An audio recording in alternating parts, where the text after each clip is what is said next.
നമസ്കാരം. പ്രധാന വാർത്തകൾ. സ്പീക്കർ ജി കാർത്തികേയൻ അന്തരിച്ചു. ബംഗളൂരുവിലെ HCG ആശുപത്രിയിലായിരുന്നു അന്ത്യം. സഹപ്രവർത്തകൻ എന്ന നിലയിൽ കാർത്തികേയന്റെ സമീപനം കൃത്യമായിരുന്നുവെന്ന് മന്ത്രി തിരുവഞ്ചൂർ രാധാകൃഷ്ണൻ. എല്ലാ വിഭാഗം ജനങ്ങളുടെയും സ്നേഹാദരവുകൾ നേടിയെടുത്ത മഹത് വ്യക്തിത്വമായിരുന്നു കാർത്തികേയനെന്ന് മന്ത്രി PJ ജോസഫ്. ഇടതുപക്ഷ കർഷക സമിതിയുടെ തെക്കൻ മേഖല കർഷക ജാഥയ്ക്ക് തൊടുപുഴയിൽ സ്വീകരണം നൽകി. റബ്ബർ കർഷകരുടെ ദുരിതങ്ങൾ പരിഹരിക്കണമെന്നാവശ്യപ്പെട്ടാണ് ജാഥ നടത്തിയത്. കരിങ്കുന്നം ടൗണിൽ സെപ്റ്റിക് ടാങ്ക് നിറഞ്ഞ് മാലിന്യം റോഡിലേക്ക് ഒഴുകുന്നത് പതിവാകുന്നു. സമീപത്തെ ലോഡ്ജിൽ നിന്നുള്ള മാലിന്യങ്ങളാണ് റോഡിലേക്ക് ഒഴുകുന്നത്.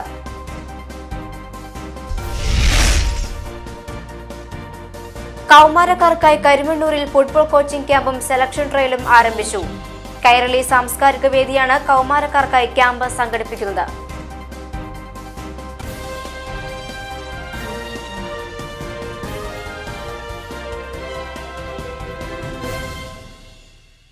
വാർത്തകൾ വിശദമായി.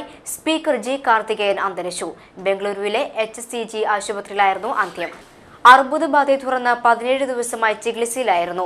ഒരാഴ്ചയായി ഓങ്കോളജി വിഭാഗം ICUവിലെ വെന്റിലേറ്ററിലായിരുന്നു. ശനിയാഴ്ച രാവിലെയോടെ അദ്ദേഹത്തിന്റെ ആരോഗ്യനില വഷളായി. അവയവങ്ങളുടെ പ്രവർത്തനം നിലയ്ക്കുകയും ശരീരം മരുന്നുകളോട് പ്രതികരിക്കാതിരിക്കുകയും ചെയ്തു. തുടർന്നായിരുന്നു അന്ത്യം. ഭാര്യ ഡോക്ടർ സുലേഖയും മക്കളായ അനന്തഭക്തനാഭനും ശബരിനാഥനും മരണസമയത്ത് ആശുപത്രിയിൽ ഉണ്ടായിരുന്നു. സംസ്കാരം ഞായറാഴ്ച വൈകിട്ട് 6:30 തൈക്കാട് ശാന്തി കവാടത്തിൽ നടക്കും. സ്പീക്കർ ജി കാർത്തികേയന്റെ നിര്യാണത്തിൽ വിവിധ നേതാക്കൾ അനുശോചനം രേഖപ്പെടുത്തി. സഹപ്രവർത്തകൻ എന്ന നിലയിൽ കാർത്തികേയന്റെ സമീപനം കൃത്യമായിരുന്നുവെന്ന് മന്ത്രി തിരുവഞ്ചൂർ രാധാകൃഷ്ണൻ പറഞ്ഞു. എല്ലാ പ്രവർത്തനങ്ങളിലും ഒരു ശുഭ്രതയോടുകൂടി നിൽക്കാൻ എന്നും ശ്രമിച്ചിട്ടുള്ള വ്യക്തിയാണ് ശ്രീ കാർത്തികേയൻ. ഒരു സഹപ്രവർത്തകൻ എന്നുള്ള നിലയിൽ അദ്ദേഹത്തിൻ്റെ സമീപനം വളരെ ഹൃദ്യമായിരുന്നു. അതോടൊപ്പം നിലപാടുകളുടെ കാര്യത്തിൽ വിട്ടുവീഴ്ചയില്ലാത്ത സ്വഭാവവും അദ്ദേഹത്തിനുണ്ടായിരുന്നു. അതൊരു ആദർശാധിഷ്ഠിതമായ സമീപനമാണ്. അദ്ദേഹത്തിൻ്റെ അകാല നിര്യാണത്തിൽ ഞാൻ അനുശോചനം രേഖപ്പെടുത്തുന്നു. ഭരണരംഗത്തും പൊതുരംഗത്തും സജീവമായി പ്രവർത്തിച്ച എല്ലാ വിഭാഗം ജനങ്ങളുടെയും സ്നേഹാദരവുകൾ നേടിയെടുത്ത മഹത് വ്യക്തിത്വമായിരുന്നു സ്പീക്കർ ജി കാർത്തികേയന്റേത് എന്ന് മന്ത്രി PJ ജോസഫ് പറഞ്ഞു. ജനപക്ഷ നിലപാടുകളിൽ ഇച്ഛാശക്തിയോടെ പ്രവർത്തിക്കുകയും ജനപ്രതിനിധി എന്ന നിലയിലും ഭരണാധികാരി എന്ന നിലയിലും നാടിന്റെ വികസനത്തിനും മാറ്റത്തിനും വേണ്ടി പോരാടുകയും ചെയ്ത വ്യക്തിയായിരുന്നു കാർത്തികേയനെന്ന് മന്ത്രി PJ ജോസഫ് പറഞ്ഞു. മന്ത്രി എന്ന നിലയിലും രാഷ്ട്രീയ നേതാവ് എന്ന നിലയിലും കറപുരളാത്ത വ്യക്തിത്വമായിരുന്നു ജി കാർത്തികേയന്റേതെന്ന് മുനിസിപ്പൽ ചെയർമാൻ AM ഹാരിതും പറഞ്ഞു. കറകളഞ്ഞ രാഷ്ട്രീയ പ്രവർത്തകനും കറപുരളാത്ത പൊതുപ്രവർത്തകനുമായിരുന്നു ബഹുമാന്യനായ ജി കാർത്തികേയൻ. അദ്ദേഹം കേരളത്തിനായി ഒട്ടേറെ സംഭാവനകൾ നൽകിയിട്ടുണ്ട്. ഒരു പൊതുപ്രവർത്തകൻ അല്ലെങ്കിൽ ഒരു സ്പീക്കർ എങ്ങനെയായിരിക്കണമെന്ന് അദ്ദേഹം കഴിഞ്ഞ കാലങ്ങളിലൂടെ തെളിയിച്ചിട്ടുള്ള മഹാവ്യക്തിയായിരുന്നു. പെട്ടെന്ന് അദ്ദേഹത്തിന് പിടിപെട്ട അസുഖം അദ്ദേഹം തിരിച്ചു വരാത്ത ഒരു ലോകത്തിലേക്ക് ഇന്ന് പോയി മറിഞ്ഞിരിക്കുന്നു. അടിയന്തരാവസ്ഥയ്ക്ക് ശേഷം കോൺഗ്രസിലെ ഊർജ്ജസ്വലമായ യുവത്വമായിരുന്നു ജി കാർത്തികേയൻ. നേതൃത്വത്തിന്റെ പാളിച്ചകളെ തുറന്നു എതിർക്കാൻ മടി കാണിച്ച തിരുത്തൽവാദി. അർഹതയ്ക്കുള്ള അംഗീകാരമായി ലഭിച്ച അധികാര സ്ഥാനങ്ങളോടെല്ലാം കാർത്തികേയൻ നീതി പുലർത്തി. സ്വപ്നമായിരുന്ന അധ്യക്ഷ സ്ഥാനം മോഹമായി തന്നെ അവശേഷിച്ചു. അധികാരത്തിന്റെ താക്കോൽ സ്ഥാനങ്ങളിലേക്ക് ജി കാർത്തികേയൻ സ്വാഭാവികമായി കടന്നു വന്നതാണ്. കോൺഗ്രസ് രാഷ്ട്രീയത്തിൽ പതിവുള്ളതുപോലെ എടുത്തുയർത്തിയതോ മുകളിൽ നിന്ന് കെട്ടിയിറക്കിയതോ അല്ല. പാർട്ടിയിലും പോഷക സംഘടനകളിലും താഴെത്തട്ടു മുതലുള്ള പ്രവർത്തന പരിചയവും വിപുലമായ ജനകീയ അടിത്തറയും ഉണ്ടായിരുന്നു കാർത്തികേയന്. KSU യൂണിറ്റ് പ്രസിഡന്റായി തുടങ്ങി സംഘടനയുടെ തലപ്പത്തെത്തി. 1977 രാജൻ കേസിൽ ഒറ്റപ്പെട്ടുപോയ K കരുണാകരനൊപ്പം പാറ പോലെ ഉറച്ചുനിന്നു. 1978 പാർട്ടി പിളർന്നപ്പോൾ ഇന്ദിരാഗാന്ധിക്കൊപ്പവും. പിളർപ്പിന് ശേഷം പ്രമുഖരിൽ പലരും മറുപക്ഷത്തായപ്പോഴും കാർത്തികേയന്റെ ഊർജ്ജസ്വലതയിലാണ് യൂത്ത് കോൺഗ്രസ് ഐ ചലനാത്മകമായത്. പിന്നീട് തിരുത്തൽവാദത്തിന്റെ കരുത്തിൽ കരുണാകരനെ ചോദ്യം ചെയ്യാനും കാർത്തികേയൻ മടിച്ചില്ല. 1982 മുതിർന്ന കമ്മ്യൂണിസ്റ്റ് നേതാവ് K അനിരുദ്ധനെ തിരുവനന്തപുരം നോർത്തിൽ പരാജയപ്പെടുത്തി ആദ്യമായി നിയമസഭയിലെത്തി. തിരുവനന്തപുരം ജില്ലയിൽ നിന്ന് തുടർച്ചയായി 5 തവണ നിയമസഭയിലെത്തിയ ഏകയാളും കാർത്തികേയനാണ്. 1995 വൈദ്യുതി മന്ത്രി, 2001 ആന്റണി മന്ത്രിസഭയിൽ ഭക്ഷ്യ പൊതുവിതരണ മന്ത്രി, ഭൂരിപക്ഷത്തിന്റെ നൂൽപാലത്തിലൂടെ കടന്നുപോയ UDF കാർത്തികേയൻ എന്ന മിതഭാഷിയെ സ്പീക്കർ സ്ഥാനത്തേക്ക് നിയോഗിച്ചത് അദ്ദേഹത്തിന്റെ നിലപാടുകളിലെ കാർക്കശ്യം കൂടി തിരിച്ചറിഞ്ഞാണ്. ധനവിനിയോഗ ബില്ലിന്റെ വോട്ടെടുപ്പിനിടെ അംഗസംഖ്യ തികയാതെ ഭരണപക്ഷം പകച്ചു നിന്നപ്പോൾ തന്ത്രപരമായി കാർത്തികേയൻ സർക്കാരിനെ രക്ഷിച്ചെടുത്തു. KPCC അധ്യക്ഷനാക്കുകയെന്ന സ്വപ്നം സാക്ഷാത്കരിക്കാതെയാണ് കാർത്തികേയന്റെ മടക്കം. 1992 AK ആന്റണിക്കെതിരെ കരുണാകരൻ വയലാർ രവിയെ മത്സരിപ്പിച്ചപ്പോൾ സ്വമനസാല മാറി നിന്ന ഗ്രൂപ്പുകാരനായിരുന്നു കാർത്തികേയൻ. പിന്നീട് ഗ്രൂപ്പുകൾക്കിടയിൽ അനാഥത്വം നേരിട്ടപ്പോൾ സംഘടനാ തലപ്പത്തേക്ക് പരിഗണിക്കപ്പെട്ടതേയില്ല. റബ്ബർ കർഷകരുടെ ദുരിതങ്ങൾ പരിഹരിക്കണമെന്നാവശ്യപ്പെട്ട് ഇടതുപക്ഷ കർഷക സമിതിയുടെ തെക്കൻ മേഖല കർഷക ജാഥയ്ക്ക് തൊടുപുഴയിൽ സ്വീകരണം നൽകി. തൊടുപുഴ മുനിസിപ്പൽ മൈതാനത്ത് കർഷക സംഘം സംസ്ഥാന സെക്രട്ടറി KV രാമകൃഷ്ണൻ സ്വീകരണ യോഗം ഉദ്ഘാടനം ചെയ്തു. വോട്ട് ബാങ്കിന് വേണ്ടി പ്രചരണം സംഘടിപ്പിക്കുക എന്നതല്ല ഞങ്ങൾ ഈ പ്രക്ഷോഭം കൊണ്ട് ഈ സമര പരിപാടികൾ കൊണ്ട് ഉദ്ദേശിച്ചത്.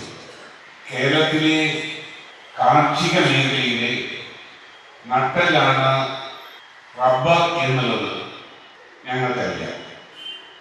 അത് റബ്ബർ കൊണ്ടുള്ള നട്ടെല്ലല്ല, കാലിരുമ്പ് കൊണ്ടുള്ള നട്ടെല്ലാണ് കേരളത്തിലെ സാമ്പത്തിക മേഖലയിലെ റബ്ബറിന്റെ വരുമാനം.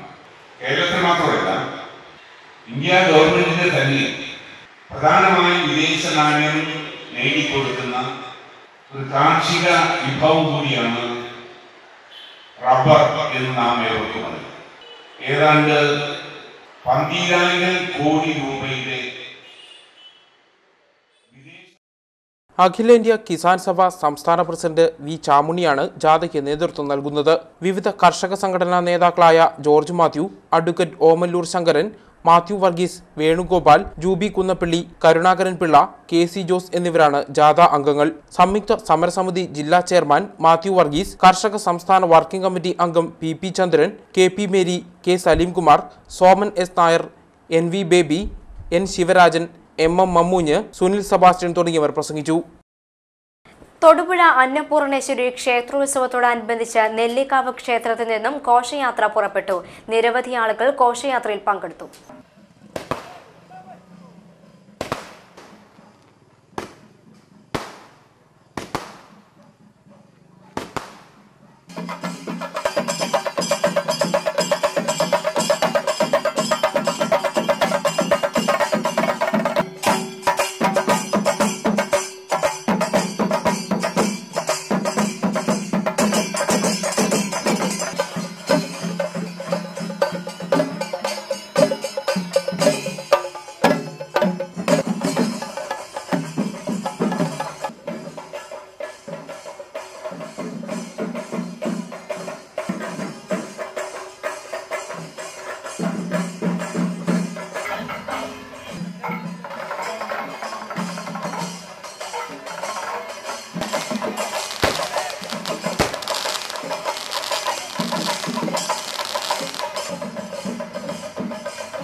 All Kerala beauticians association Idukki ജില്ലാ സമ്മേളനം 10-ന് ചൊവ്വാഴ്ച തൊടുപുഴയിൽ നടക്കുമെന്ന് ഭാരവാഹികൾ വാർത്താ സമ്മേളനത്തിൽ അറിയിച്ചു. തൊടുപുഴ അർബൻ ബാങ്ക് ഹാളിൽ നടക്കുന്ന സമ്മേളനം municipal vice chairperson Sheeja Jayan ഉദ്ഘാടനം ചെയ്യും. മാർച്ച് മാസം 10-ാം തീയതി രാവിലെ 10 മണിക്ക് തൊടുപുഴ അർബൻ ബാങ്ക് ഹാളിൽ വെച്ച് നടക്കും. അധ്യക്ഷത വഹിക്കുന്ന ഡിംപിൾ വിനോദ്, സമ്മേളനം മുനിസിപ്പൽ ചെയർപേഴ്സൺ ഷീജ ജയൻ ഉദ്ഘാടനം ചെയ്യുന്നതും മുഖ്യ പ്രഭാഷണം CITU സംസ്ഥാന vice president Shrimati KP Mary നടത്തുന്നതുമാണ്. ആശംസാ പ്രസംഗം സംസ്ഥാന പ്രസിഡന്റ് സൂസൻ ഇബ്രാഹിം, സംസ്ഥാന ജനറൽ സെക്രട്ടറി മാലതി രാമേന്ദ്രൻ, സംസ്ഥാന ട്രഷറർ സുമിത്ര വിജയേന്ദ്രൻ എന്നിവർ നടത്തും. ജില്ലാ ട്രഷറർ MB തമ്പിക്കുട്ടൻ, സംസ്ഥാന പ്രസിഡന്റ് സൂസൻ എബ്രഹാം, സംസ്ഥാന സെക്രട്ടറി മാലതി രാമചന്ദ്രൻ തുടങ്ങിയവർ പങ്കെടുക്കും. CITU സംസ്ഥാന വൈസ് പ്രസിഡന്റ് KP മേരി മുഖ്യപ്രഭാഷണം നടത്തും. ജില്ലാ president Dimple Vinod, secretary V Madhusoodanan, MB Thampikuttan, Ancy Baby, Mercy Sunny തുടങ്ങിയവർ വാർത്താ സമ്മേളനത്തിൽ പങ്കെടുത്തു. കരിങ്കുന്നം ടൗണിൽ ലോഡ്ജിലെ സെപ്റ്റിക് ടാങ്ക് നിറഞ്ഞ മാലിന്യം റോഡിലേക്ക് ഒഴുകുന്നത് പതിവാകുന്നു. നടപടിയെടുക്കാനാവാതെ നിസ്സഹരായി ആരോഗ്യവകുപ്പും ജനപ്രതിനിധികളും ഇരുട്ടിൽ തപ്പുന്നു. കരിങ്കുന്നം ടൗണിന്റെ ഹൃദയഭാഗത്ത് പോലീസ് സ്റ്റേഷൻ എതിർവശത്ത് മറ്റത്തിപ്പാറ റോഡിൽ കൂടിയാണ് സ്വകാര്യ ലോഡ്ജിലെ സെപ്റ്റിക് ടാങ്ക് നിറഞ്ഞ മാലിന്യം റോഡിൽ കൂടി ഒഴുകി ജലസ്രോതസ്സുകളിലേക്കെത്തി സൗരജീവിതം ദുസ്സഹമാക്കുന്നത്. ടാങ്ക് നിറഞ്ഞൊഴുകുന്ന കാര്യം പലതവണ ലോഡ്ജ് ഉടമയെ അറിയിച്ചിട്ടും നടപടിയുണ്ടായിട്ടില്ല.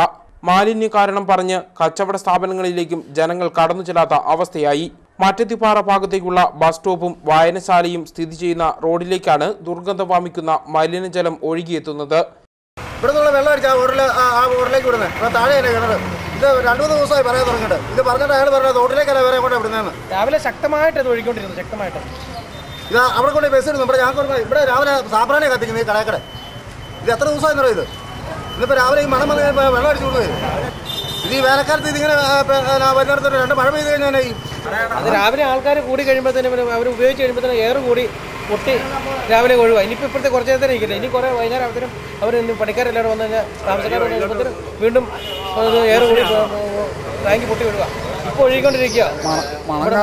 വിനോയിൽ ഒഴിച്ച് അവർ അടിച്ച് കഴി വിട്ടിരിക്കുക. ഇപ്പോൾ ഈ ജലമാകട്ടെ തൊട്ടടുത്ത തോട്ടിലേക്ക് എത്തുന്നത് ഒട്ടനവധി ആരോഗ്യ പ്രശ്നങ്ങൾ ഉണ്ടാക്കിയേക്കാമെന്നും നിയമവിരുദ്ധർ ചൂണ്ടിക്കാട്ടുന്നു. കൂടാതെ സെന്റ് അഗസ്റ്റിൻ ഹയർ സെക്കൻഡറി സ്കൂളിലെ ആയിരക്കണക്കിന് വിദ്യാർത്ഥികൾ കാൽനടയായി സഞ്ചരിക്കേണ്ടതും മലിനജലം ഒഴുകുന്ന ഈ റോഡിൽ കൂടിയാണെന്നതും പ്രശ്നത്തിന്റെ ഗൗരവം വർദ്ധിപ്പിക്കുന്നു. ഒരാൾക്ക് പ്രതിമാസം 1000 രൂപ വാടകയിൽ മുറിയൊന്നിൽ 20ഓളം അന്യസംസ്ഥാന തൊഴിലാളികളെ കുത്തിനിറച്ച ഈ ലോഡ്ജിൽ 20ഓളം മുറികളുണ്ടെന്നതും ഈ ലോഡ്ജിന്റെ പ്രത്യേകതയാണ്. ഈ ലോഡ്ജിന് ഇത്രയധികം ആളുകളെ ഉൾക്കൊള്ളുന്നതിനായി അടിസ്ഥാന സൗകര്യങ്ങളില്ലാത്തതാണെന്നും ജനങ്ങൾ അടക്കം പറയുന്നുണ്ട്. പഴയരിക്കുണ്ടം വെൺമണി ഭാഗത്ത് വെള്ളിമൂങ്ങയെത്തി. കഴിഞ്ഞ ദിവസം രാവിലെയാണ് വെൺമണിപ്പള്ളിയുടെ ഭാഗത്തായി വെള്ളിമൂങ്ങയെ കണ്ടെത്തിയത്. നാട്ടുകാർ മൂങ്ങയെ പിടികൂടി വെൺമണി ഫോറസ്റ്റ് ഓഫീസർ അധികൃതർക്ക് കൈമാറി. വംശനാശം സംഭവിച്ചുകൊണ്ടിരിക്കുന്ന ഇനത്തിൽപ്പെട്ട മൂങ്ങയാണ് ഇതെന്ന് ഫോറസ്റ്റ് അധികൃതർ പറഞ്ഞു. കൗമാരക്കാർക്കായി കരിമ്പണ്ണൂരിൽ ഫുട്ബോൾ കോച്ചിംഗ് ക്യാമ്പും സെലക്ഷൻ ട്രെയിലറും ആരംഭിച്ചു. Karimpannoor saint Augustine higher secondary school ഗ്രൗണ്ടിൽ കൈരളി സാംസ്കാരിക വേദിയാണ് കൗമാരക്കാർക്കായി ക്യാമ്പ് സംഘടിപ്പിക്കുന്നത്. കായിക രംഗത്ത് അഭിരുചിയുള്ള കുട്ടികളെ കണ്ടെത്തി പരിശീലനം നൽകി പ്രോത്സാഹിപ്പിക്കുന്നതിന്റെ ഭാഗമായാണ് കൈരളി സാഹിത്യവേദി ക്യാമ്പ് സംഘടിപ്പിച്ചത്. കൈരളി സാംസ്കാരിക വേദി പ്രസിഡന്റ് NR നാരായണൻ അധ്യക്ഷത വഹിച്ചു. ഇടുക്കി ജില്ലാ sports council president KL Joseph ഉദ്ഘാടനം ചെയ്തു. ഒരു 11ന്റെ കോർട്ട് നമ്മുടെ ജില്ലയിൽ ഒരിടത്തും തന്നെ പൊതുവിലില്ലെന്നുള്ളതാണ്. ഈ മൂന്നാർ ഒഴിച്ച പിന്നെ മറ്റ് സ്ഥലങ്ങളിലില്ല. ഇവിടെ പോലും ചെറിയ ഗ്രൗണ്ടാണ് 7ന്റെയാണ്. പക്ഷെ ഇപ്പൊ നമുക്ക് സ്റ്റേഡിയങ്ങളായി വരുന്നുണ്ട്. പ്രതല പഞ്ചായത്തുകൾ ചില ശ്രമം നടത്തി. ചില സ്റ്റേഡിയങ്ങൾ ഇപ്പോൾ നെടുങ്കണ്ടം പോലുള്ള സ്ഥലത്തൊക്കെ MLA ഒക്കെ മുൻകൈയിൽ വലിയൊരു സ്റ്റേഡിയം, ഒരുപക്ഷെ ഭാവിയിൽ ദേശീയ മത്സരങ്ങൾ നടത്താൻ കഴിയുന്ന വിധത്തിൽ ഗാലറിയോടുകൂടിയ സ്റ്റേഡിയം 6 ഡിപ്പാർട്ട്മെന്റുകളിൽ നിന്ന് ഭൂമി ഏറ്റെടുത്ത് വലിയ സ്റ്റേഡിയം കോടിക്കണക്കിന് രൂപ മുടക്കി അവിടെ പണിതുകൊണ്ടിരിക്കുകയാണ്. അപ്പൊ നമ്മുടെ ജില്ല യഥാർത്ഥത്തിൽ ഇടുക്കി ജില്ല സ്പോർട്സ് രംഗത്ത് വലിയ മുന്നേറ്റം കുറിക്കുന്ന ജില്ലയാണ്. നമ്മുടെ ജില്ലയിൽ നിന്ന് പോയിട്ടുള്ള കായിക താരങ്ങളെല്ലാം